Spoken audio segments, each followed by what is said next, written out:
আমি রূপশ্রী রায় প্রোফাইল এবং সনাতন ধর্ম দ্য ট্রুথ পেজ থেকে আপনাদের সবাইকে আহ্বান করছি।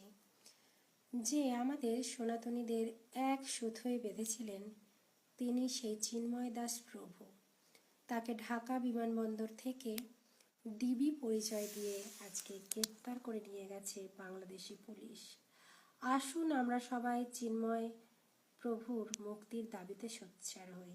সোশ্যাল মিডিয়া অর্থাৎ ফেসবুক, টুইটার, ইনস্টাগ্রাম, ইউটিউব থেকে সবাই গর্জে উঠুন।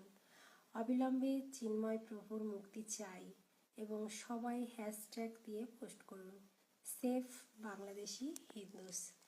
এতক্ষণ আমাদের এই কথা শোনার জন্য আপনাদের অসংখ্য ধন্যবাদ। আপনারা প্লিজ সবাই এই বিষয় নিয়ে ভাবনা চিন্তা করুন এবং সোচ্চার হয়ে উঠুন, একসাথে গর্জে উঠুন।